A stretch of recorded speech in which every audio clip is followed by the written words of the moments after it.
Friends, welcome to another episode of Security News Updates. So for the first updates, we would see something called as Monero mining malware. So this malware spreads using a software called RADMIN, as well as MIMIKATZ to dump and infect dump the credentials on that particular machine which got currently compromised, and it will also try those credentials to spread laterally.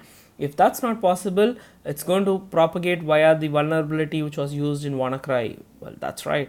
It's going to use MS17017. So this vulnerability exists from 2017. So after infecting, it will scan the network for port 445 and try to see if it is vulnerable for MS17 and infect that machine as well. So once infected, it will try to download Monero mining malware and try to use your CPU and your power to mine cryptocurrency for the attacker.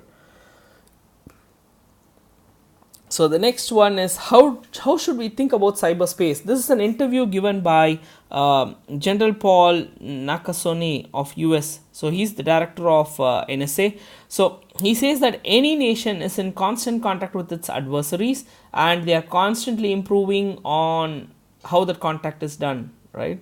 Then he also says that any nation's cybersecurity is constantly challenged, and we need to constantly defend it by conducting reconnaissance, by knowing our adversary, what his capabilities are and what their intents are.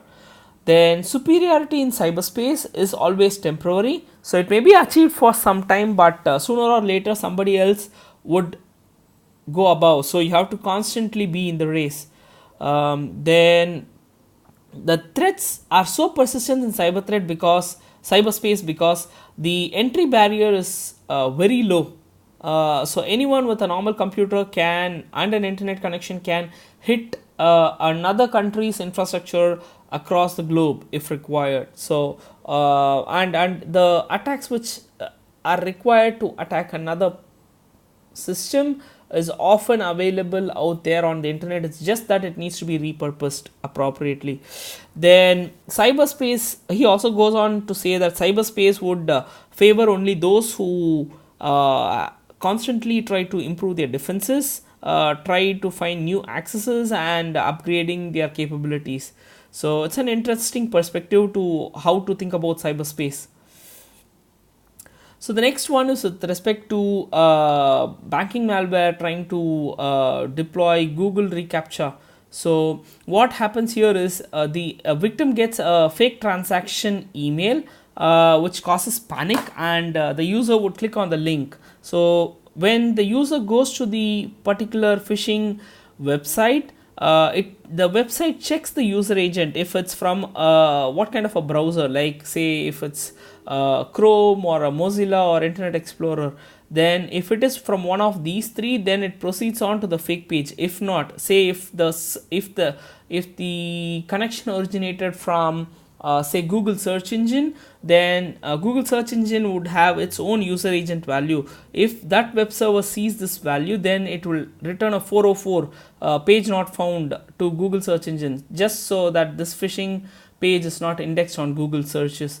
Then if it's from the normal browser, it proceeds to the next page where a fake captcha is implemented, wherein it's static as well. So user would click on certain things like fire hydrant or zebra crossing or signals or cars on a road and stuff like that.